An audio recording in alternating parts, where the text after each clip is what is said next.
నమస్తే అండి. నేను వాణి. ఈరోజు మనం 'నువ్వే నా ఊపిరి' అనే ఒక మంచి కథను విందాం.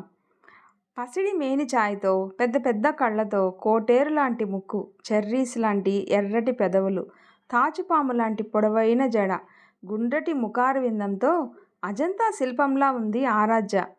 ఆరాధ్య అమ్మానాన్నలకి తను ఒకటే కొడుకైనా, కూతురైనా.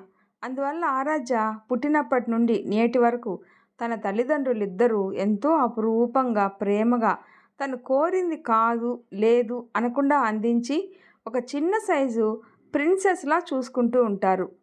అలా అని ఆరాధ్య పేరెంట్స్ బాగా రిచ్ అనుకుంటే పొరపాటే. వాళ్ళది మధ్యతరగతి కుటుంబం.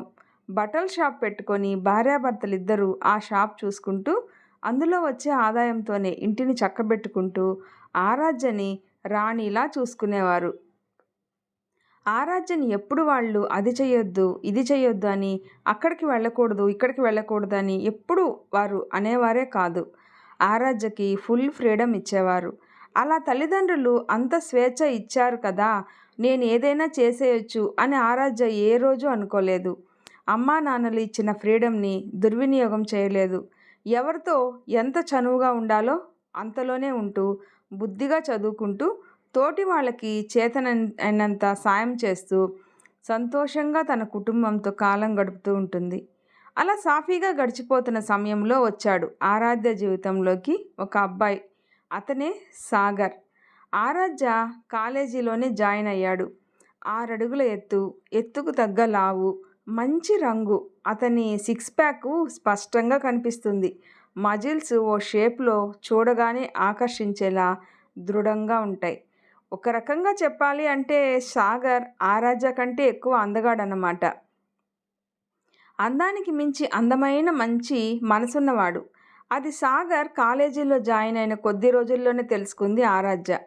అతని అందానికి జస్ట్ కళ్ళు ఆకర్షిస్తే ఆ మంచి మనసు చూసి మన ఆరాధ్య పాప మనసు సాగర్కి ఫిదా అయిపోయింది. ప్రతిరోజు సాగర్ని దూరం నుండి దొంగ చూపులు చూస్తూ సైట్ కొట్టడం, ఖాళీగా ఉన్న టైంలో అంతా సాగర్ వెనకే తిరుగుతూ అతన్ని ఆరాధిస్తూ ఉండేది. అలా కొద్ది రోజులు గడిచిపోయి ఆరాధ్య చదువు కంప్లీట్ అయ్యే సమయంలో ఒకరోజు ధైర్యం చేసి ఆరాధ్యనే వెళ్ళి సాగర్కి ప్రపోజ్ చేస్తుంది. ఎప్పుడూ అబ్బాయిలే ముందు ప్రపోజ్ చేయాలి అని ఆలోచించే ఈ రోజుల్లో ధైర్యంగా ఒక అమ్మాయి వచ్చి అలా ఐ లవ్ యూ చెప్పడంతో సాగర్కి ఆరాధ్య డేర్ అండ్ ఆమె కళ్ళల్లో అతనిపై ఉన్న ప్రేమ కనిపించేసరికి సాగర్ అసలు ఏ మాత్రం ఆలోచించకుండా ఇలాంటి అమ్మాయిని మిస్సే అవ్వకూడదు అని గట్టిగా ఫిక్స్ అయ్యి ఆరాధ్యకి ఓకే చెప్పేస్తాడు. సాగర్ ఓకే చెప్పడంతో ఆరాధ్యకి పట్టరాని సంతోషంతో మనసు ఉప్పొంగిపోతుంది. Thank you so much Sagar, I love you so much అంటుంది. ఆరాధ్య సంతోషాన్ని చూస్తున్న సాగర్కి ఆమె మొహంలో ఆమె కల్మషమైన మనసు, స్వచ్ఛమైన ప్రేమ కనిపించి ఐఎమ్ వెరీ లక్కీ పర్సన్ అనుకుంటాడు. ఆ రోజు నుండి కాలేజీ పూర్తయ్యే వరకు సాగర్ ఆరాధ్యలు ఒకవైపు చదువుకుంటూనే మరోవైపు ఒకరి ప్రేమను మరొకరికి తెలుపుకుంటూ ఎంతో హ్యాపీగా ఉంటారు. కాలేజీలో ఆఖరి డేస్ వచ్చేసాయి. క్యాంపస్ ఇంటర్వ్యూలు జరిగాయి. ఒకటే ప్లేస్మెంట్ ఉంది. దానికి చాలామంది ట్రై చేశారు. బట్ ఆరాధ్య వెళ్ళలేదు. కారణం, ఆ జాబ్ తప్పకుండా సాగర్కే వస్తుందని ఆరాధ్యకి తెలుసు. Sagar very talented person. అందువల్ల ఆరాధ్య ఫిక్స్ అయిపోయింది. ఆరాధ్య నమ్మినట్టుగానే ఎంతమంది ట్రై చేసినా జాబు సాగర్ సొంతమే అయింది. Sagar, you are selected for this job అని ఇంటర్వ్యూ కండక్ట్ చేసిన వాళ్ళు చెప్పగానే సాగర్కి మాటల్లో చెప్పలేని సంతోషం వేసింది. Thank you sir, thank you so much అని ఎంతో హ్యాపీగా బయటికి వచ్చి అక్కడ తను చెప్పే గుడ్ న్యూస్ కోసం వెయిట్ చేస్తున్న ఆరాధ్యని గట్టిగా హగ్ చేసుకొని అతని హ్యాపీనెస్ని షేర్ చేసుకుంటాడు సాగర్. ఆరాధ్య, కంగ్రాట్స్, నాకు తెలుసు ఈ జాబ్ నీకే వస్తుందని, నేను ముందే చెప్పాను కదా అంటూ నవ్వుతుంది. అలా ఇద్దరి చదువులు పూర్తయిపోతాయి. సాగర్ వెళ్ళి జాబ్లో జాయిన్ అవుతాడు. ఆరాధ్య ఇంట్లో ఆమె తల్లిదండ్రులు తనకి పెళ్లి చేయాలి అని అనుకుంటారు. అది విన్న ఆరాధ్య ఒకరోజు సాగర్ని ఇంటికి పిలిపించి వాళ్ళ అమ్మా నాన్నలకి వాళ్ళ ప్రేమ విషయం చెప్పేస్తుంది. ముందు సాగర్కి ఎవరూ లేరు అనగానే కాస్త సంశయించిన సాగర్ మాట తీరు, పద్ధతి, చదువు, సంస్కారం చూశాక అబ్బాయి మంచివాడు, జాబ్ ఉంది, అంతకు మించి మన అమ్మాయి అంటే ప్రేమ ఉంది. ఇంతకంటే మనకు మాత్రం ఏం కావాలి? మనం ఎవరిని తెచ్చి చేసినా మన బిడ్డ సంతోషంగా ఉండటమే కదా మనకు కావాలి. అదేదో తనని అర్థం చేసుకునే వాడికే ఇచ్చి చేస్తే మరీ మంచిది కదా అని అమ్మానాన్నలు మాట్లాడుకొని ఆరాధ్య సాగర్ల ప్రేమని ఒప్పుకొని మంచి ముహూర్తం చూసి వాళ్ళ పెళ్ళి వైభవంగా జరిపించారు. ఆరాధ్య వాళ్ళు ప్రెజెంట్ ఉండేది వైజాగ్. సాగర్కి జాబు బెంగళూరులో. అందువల్ల పెళ్ళయ్యాక ఆరాధ్య పేరెంట్స్ని వదిలి వెళ్ళడం బాధగా ఉన్నా సరే తప్పక భర్తతో బెంగళూరుకు వెళ్ళింది. అక్కడికి వెళ్ళి మంచిగా అద్దె ఇల్లు సామాన్లు అన్నీ సెట్ చేసేసుకొని ఆరాధ్య సాగర్ కొత్త కాపురం మొదలుపెట్టారు. సాగర్ ఉదయం నుండి సాయంత్రం వరకు ఆఫీసులో అలసిపోయి వస్తే ఆరాధ్య అలసి ఇంటికి వచ్చిన భర్తకి నవ్వుతూ ఎదురెళ్ళి కాఫీ ఇచ్చి స్నానానికి వేడి నీళ్లు సిద్ధంగా ఉంచేది. సాగర్ ఫ్రెషప్ అయి వచ్చాక వేడివేడి భోజనం ప్రేమగా వడ్డించి కొసరి కొసరి తినిపించేది. సాగర్ తింటూ ఆరాధ్యకి తినిపించేవాడు. అలా ఇద్దరు ఎంతో అన్యోన్యంగా సంతోషంగా ఉంటారు. సాగర్ వీకంతా వర్క్ చేసినా వీకెండ్ వస్తే చాలు ఆరాధ్యని బయటికి తీసుకెళ్లడం, సిటీ మొత్తం తిప్పి చూపించడం, అప్పుడప్పుడు వైజాగ్ తీసుకొచ్చి తన పేరెంట్స్తో గడిపి వెళ్తూ చాలా హ్యాపీగా ఉంటారు. సాగర్కి రాజేష్ అని ఒక ఫ్రెండ్ ఉంటాడు. అతను సాగర్ వేరే వేరే కంపెనీలు అయినా అప్పుడప్పుడు కలిసినా సరే ఇద్దరి మధ్య మంచి స్నేహం ఏర్పడి క్లోజ్ అవుతారు. అలా 1 సంవత్సరం గడిచిపోయాక సాగర్ ప్రవర్తనలో కొంచెం మార్పు వస్తుంది. ఎప్పుడూ నవ్వుతూ నవ్విస్తూ ఆరాధ్యని ఆట పట్టిస్తూ అల్లరి చేసే సాగర్ ఇప్పుడు చీటికి మాటికి ఆరాధ్యాన్ని తిట్టడం, విసుక్కోవడం, అసలు తను ఉందో లేదో తింటుందో తినలేదో కూడా పట్టించుకోకపోవడం, ఎక్కువగా బయటే తిరగడం, ఇంటికి లేటుగా రావడం, అదీ కాక తాగి రావడం ఇలా చేస్తుండేవాడు. సాగర్ ఏం చేస్తున్నా ఎలా ఉన్నా సరే ఆరాధ్య ఏ రోజు సాగర్ని ఒక్క మాట అనేదే కాదు. ఆమెలో అతనిపై ప్రేమ తగ్గలేదు. రోజులాగానే తన పని తను చేస్తూ ఉండేది. సాగర్ జీతం డబ్బులు ఇచ్చినా ఇవ్వకున్నా అదేమని అడిగేదే కాదు. ఇచ్చిన డబ్బులతోనే ఇల్లు గడుపుతూ వస్తుంది. సాగర్ కొద్ది రోజుల నుండి అస్సలు డబ్బులు ఇవ్వకపోవడంతో ఇంట్లో సరుకులు నిండుకుంటున్నాయి. అలా ఒకరోజు ఆరాధ్య సాగర్ వచ్చే టైం అవుతుందని వంట చేయడానికి కిచెన్లోకి వెళ్ళి చూడగా బియ్యం కొంచెమే ఉండటం గమనించి ఆరాధ్యకి వేసుకోకుండా కేవలం సాగర్కి మాత్రమే సరిపడా బియ్యం కడిగి అన్నం వండుతుంది. అలాగే కూర కూడా సాగర్కి మాత్రమే చేస్తుంది. అలా 1 వారం రోజులు గడిచిపోతాయి. ఈ వారం రోజులు ఇదే తంతు. తను పస్తులు ఉంటూ భర్త కడుపు నింపుతూ ఉండేది. కానీ ఆ విషయం సాగర్కి తెలియకుండా మేనేజ్ చేస్తూ ఉంది. రోజులానే ఆరాధ్య సాగర్ కోసం వంట చేసేసి వెయిట్ చేస్తూ ఉండగా అప్పుడే కాలింగ్ బెల్ మోగుతుంది. ఆరాధ్య ఎంతో సంతోషంగా వెళ్ళి డోర్ ఓపెన్ చేస్తుంది. అంతే, ఎదురుగా ఉన్న మనిషిని చూసి ఆరాధ్య మొహంలో నవ్వు మాయమైపోయింది. కారణం, అక్కడ వాళ్ళింటి ఓనర్ కోపంగా నిలబడి ఉన్నాడు. ఆరాధ్య డోర్ ఓపెన్ చేయగానే సీరియస్గా ఆమెను చూస్తూ, మీ ఆయన ఉన్నాడా అని అడుగుతాడు. ఆరాధ్య లేడు అన్నట్టుగా తల ఊపుతుంది. ఉండడు, ఎందుకుంటాడు? నేను ఎప్పుడు వచ్చినా ఉండడు. ఉదయం సాయంత్రం రాత్రి ఏ టైంలో వచ్చినా సార్ దొరకరు. మనిషి దొరకట్లేదు అని ఫోన్ చేస్తే ఎత్తడు. అయినా ఇలా నాకు రెంట్ కట్టకుండా ఇన్ని నెలల నుండి ఇంటి చుట్టూ తిప్పుకోవడం మీకెలా ఉందో కానీ నాకు మాత్రం ఇన్నిసార్లు తిరగడం చాలా చండాలంగా ఉంది. మీకు కొంచెం కూడా సిగ్గుగా అనిపించడం లేదా? చిచి, ఏం మనుషులు అసలు మీరు అంటూ చాలా చిరాగ్గా మొహం పెట్టి, ఇంక ఓపిక పట్టడం నా వల్ల కాదు, మీకు ఇంకొక్క రోజు టైం ఇస్తున్నాను, ఆ లోపు మీరు డబ్బులు ఇచ్చారు అంటే నా ఇంట్లో ఉండనిస్తాను, లేదంటే మెడ పెట్టి బయటకు గెంటుతాను, ఇది నా మాటగా మీ ఆయనకి చెప్పు అని నానా మాటలు తిట్టి వెళ్ళిపోతాడు ఓనర్. ఆ తిట్లు అన్నీ విని ఆరాధ్య ఏమీ చేయలేక బాధగా ఇంట్లోకి వెళ్ళిపోతుంది. వంట పూర్తి చేసేసి అన్నీ సర్దేసి టైం చూసుకుంటూ లేట్ అయిపోయింది, ఈయన ఇంకా రాలేదేంటి అని కాస్త కంగారుగా సాగర్ కోసం ఎదురు చూస్తూ ఉంటుంది. గంట గడిచిపోయాక మళ్ళీ కాలింగ్ బెల్ మోగుతుంది. ఆరాధ్య సాగర్ వచ్చాడని పరుగున వెళ్ళి డోర్ తీస్తుంది. ఎదురుగా సాగర్ ఫుల్లుగా తాగి ఊగుతూ ఆరాధ్యని కోపంగా చూస్తూ, ఏంటే, చెముడేమైనా వచ్చిందా నీకు? వినిపించడం లేదా? ఎన్నిసార్లు బెల్లు కొట్టాలి అని అరుస్తూ వచ్చి, ఏయ్ అటు తప్పుకో అంటూ ఆరాధ్యని పక్కకు నెట్టేసి తూలుతూ ఇంట్లోకి వెళ్ళి షూస్ తీసి బెడ్ మీద అడ్డం పడిపోతాడు.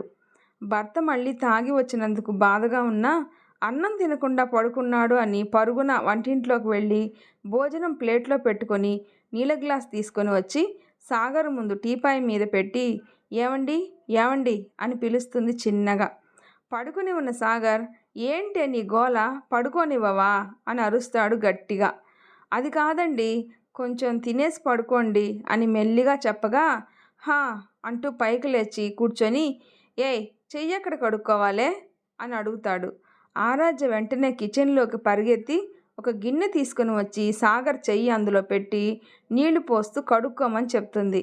చెయ్యి కడుక్కున్నాక ప్లేట్ సాగర్కి అందిస్తుంది.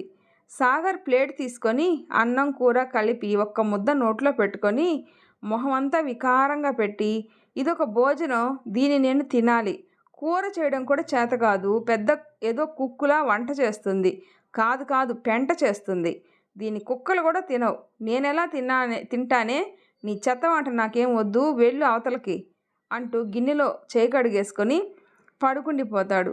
ఒకప్పుడు తన చేతి వంట అమృతం అని పొగిడిన భర్త ఇప్పుడు కుక్కలు కూడా నీ వంట తినవు అనడంతో కుళ్ళి కుళ్ళి ఏడుస్తూ సాగర్ ప్లేట్లో ఉన్న అన్నం అమృతంలా భావించి మరీ తింటుంది ఆరాధ్య. అలా ఒకరోజు కాదు, రోజు ఆరాధ్య వంట చేయడం, సాగర్ బాలేదని ఆ వంట రుచి చూస్తే ఆకలి కూడా చచ్చిపోతుంది అని తిట్టి పక్కన పెట్టేయడం, ఆరాధ్య ఏడ్చుకుంటూ ఆ 4 ముద్దలు తినడం జరుగుతుంది. ఒకరోజు ఈవినింగ్ సాగర్ ఇంట్లో ఉన్న టైంలో కాలింగ్ బెల్ మోగగా సాగర్ ఏ అప్పుల వాళ్ళు వచ్చారో ఏంటో అనుకుంటూ వెళ్ళి డోర్ ఓపెన్ చేస్తాడు. ఎదురుగా తన ఫ్రెండ్ రాజేష్ నిలబడి ఉంటాడు. అతన్ని చూసి చిన్నగా నవ్వి నువ్వా రాజేష్, హాయ్ రా, ఏంటి చాలా రోజుల తర్వాత గుర్తొచ్చాను, రా లోపలికి అంటాడు. రాజేష్ లేదు, నాకు అర్జెంట్ వర్క్ ఉంది, వెళ్ళాలి, బట్ నీకో విషయం చెప్దామని వచ్చాను, ఇలా రా అంటూ సాగర్ని తీసుకొని పక్కకి వెళ్ళి ఒరే సాగర్, నిజం చెప్పాలంటే నేను నీతో ఒక ముఖ్యమైన విషయం చెప్దామని నైట్ మీ ఇంటికి వచ్చాను అంటాడు. ఓ అవునా, ఎప్పుడు అన్నట్టుగా సాగర్ చూడగా అదే సార్, తమరు ఆరాధ్యతో చాలా చెత్తగా బిహేవ్ చేస్తున్నప్పుడు అంటాడు సీరియస్గా. ఆ మాటకి సాగర్ మౌనంగా దిక్కులు చూస్తుంటాడు. రే సాగర్, ఈ రోజుల్లో కనీసం మొగుడు ఉన్నాడా పోయాడా అని కూడా పట్టించుకునే స్థితిలో లేని ఆడవాళ్ళు చాలామంది ఉన్నారు. అలాంటిది బంగారం లాంటి భార్య, కన్న తల్లిలా ప్రేమించే ఆరాధ్య నీకు దొరికితే అపురూపంగా చూసుకోవాల్సింది పోయి అలా మాటలతో చిత్రవద చేస్తున్నావు, ఎందుకురా? అసలు నువ్వు ముందులా లేవు సాగర్, చాలా మారిపోయావు. నాకు తెలిసిన నా ఫ్రెండ్ సాగర్ మాత్రం నీలా ఉండడు, వాడు చాలా మంచివాడు, కానీ నువ్వు అలా లేవు, ఎందుకురా ఇంత కఠినంగా మారిపోయావు? ఎందుకు ప్రేమించి పెళ్లి చేసుకున్న ఆరాధ్యని హింసిస్తున్నావు? అసలు నువ్వు మనిషిలా బిహేవ్ చేస్తున్నావా అని చాలా కోపంగా అడుగుతాడు రాజేష్. ఎప్పుడూ నవ్వుతూ ప్రేమగా మాట్లాడే రాజేష్ అలా అడిగేసరికి సాగర్ చాలా బాధగా రే రాజేష్, నువ్వు నన్ను కలిసి ఎన్ని రోజులైందిరా అంటాడు. రాజేష్ 2 నెలలైంది, అయితే ఏంటి అంటాడు. వెంటనే సాగర్ నాకు జాబ్ పోయి 6 నెలలవుతుంది, జీతం లేదు, చేతిలో డబ్బులు లేవు, ఎవరిని అప్పడిగినా ఇచ్చే పరిస్థితే కాదు, ఇంటి రెంట్ కట్టి 6 నెలలు అవుతుంది, ఆఖరికి ఇంట్లోకి సరుకులు కూడా కొనడానికి డబ్బులు లేవు అంటూ కంట్లో నీళ్లు తిరుగుతుండగా ఇలాంటి పరిస్థితిలో ఉన్న ఆ కాస్త సరుకులు ఎక్కడ అయిపోతాయేమో అని భయంతో ఆ పిచ్చిది నాకు మాత్రమే వండి పెడుతూ అది పస్తులుంటుందిరా, అది తినట్లేదు అన్న విషయం నాకు తెలియకూడదు అని ముందే తినేశాను అని అబద్ధం చెప్పేది. బట్ తనకి జీతం ఇవ్వకుండా సరుకులు ఎలా తెస్తుందని అనుకుంటాన్రా? నాకు తెలీదా అది తినట్లేదని? తెలిసే రోజు ఏదో ఒక వంక పెట్టి తనని తిట్టి నేను తినడం మానేసి అది తినేలా చేస్తున్నానురా. నేను అలా చేయకుంటే అది నాకు పెట్టి కడుపు మార్చుకుంటూనే ఉంటుంది, అందుకే అలా చేశాను అంటాడు బాధగా. అది విన్న రాజేష్ కూడా బాధపడుతూ ఐఎమ్ సారీరా సాగర్, నీ గురించి తెలిసి కూడా నిన్ను తప్పుగా అనుకున్నాను అంటాడు. సాగర్ పర్లేదన్నట్టుగా చూసి పాపం రా ఆరాధ్య, వాళ్ళ ఇంట్లో తనని ఏ లోటు రాకుండా ప్రిన్సెస్లా పెంచారు, బట్ ఇప్పుడు నా వల్ల తనకి ఇలాంటి కర్మ, నేను తన లైఫ్లోకి వెళ్ళకపోయినా తను హ్యాపీగా ఉండేది అంటాడు ఏడుస్తూ. అప్పటి వరకు చాటుగా ఉండి ఆ మాటలన్నీ విన్న ఆరాధ్య కళ్ళ నిండా నీళ్లతో సాగర్ ముందుకు వచ్చి నిలబడుతుంది. ఆరాధ్యను చూసి సాగర్ షాక్ అవుతాడు. ఆరాధ్య సాగర్ 2 చేతులు తన చేతుల్లోకి తీసుకొని గట్టిగా పట్టుకొని, నిన్ను ప్రాణంగా ప్రేమించి పెళ్లి చేసుకున్నప్పుడు నువ్వే నా సర్వస్వం అని అనుకున్నప్పుడే నీకు నేను మాటిచ్చాను, నీ జీవితాంతం ఎలాంటి పరిస్థితిలో అయినా సరే నీకు తోడుంటాను అని. అది కష్టమైనా సుఖమైనా ఏదైనా సరే నీ చెయ్యి విడవను అని. ఆ మాట నువ్వు మర్చిపోయావా అంటుంది. ఒకవైపు ఏడుస్తూనే సాగర్ చేతి మీద చిన్నగా ఒకటి వేస్తూ. ఆరాధ్య అలా చేయగానే సాగర్ చిన్నగా నవ్వుతాడు. ఆరాధ్య సాగర్ని గట్టిగా హత్తుకొని, I love you so much, please ఏవేవో కారణాలతో ఇంకెప్పుడు నన్ను నీకు దూరంగా పెట్టకు. నీకు దూరంగా ఉండాలంటే నాకు ఊపిరి ఆడటం లేదు. ఐ మిస్ యూ, ప్లీజ్ నీకు నన్ను దూరం చేయకు. నా ఆఖరి శ్వాస విడిచే వరకు నేను నీతోనే ఉండాలి, ఇలానే ఉండాలి. నువ్వంటే నాకు పిచ్చి ప్రేమ అంటూ చాలా గట్టిగా హత్తుకుంటుంది. విడిచిపెడితే ఎక్కడ దూరం అయిపోతాడో అనే భయం, ఆమె మాటల్లో స్పర్శలో తెలుస్తున్న ప్రేమ, ఎక్కడ దూరం అయిపోతానో అని పడే భయానికి సాగర్ కూడా ఆమెను హత్తుకుంటూ కన్నీళ్లు కారుస్తూ, సారీ ఆరాధ్య, ఇంకెప్పుడు నిన్ను బాధ పెట్టను, నన్ను క్షమించు అంటాడు. ఆమెను ఓదారుస్తాడు. వాళ్ళిద్దరూ మళ్ళీ ఒక్కటైనందుకు రాజేష్ సంతోషంగా ఇద్దరిని చూస్తుంటాడు. కాసేపటికి ఆరాధ్య సాగర్కి దూరం జరుగుతుంది. రే సాగర్, పెద్ద పెద్ద బంగ్లాలు, కార్లు, ఏసీ రూములు ఇవేమీ లేకున్నా సరే 2 అక్షరాల ప్రేమ ఉంటే చాలరా.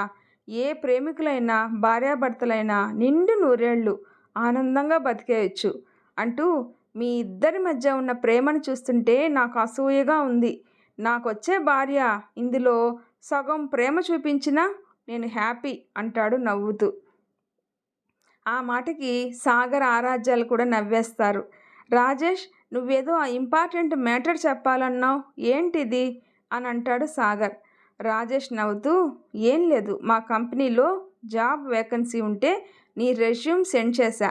వాళ్ళు నిన్ను సెలెక్ట్ చేశారు. నీకు ఇంటర్వ్యూ లేకుండానే జాబ్ కన్ఫర్మ్ చేసేశారు అని చెప్తాడు.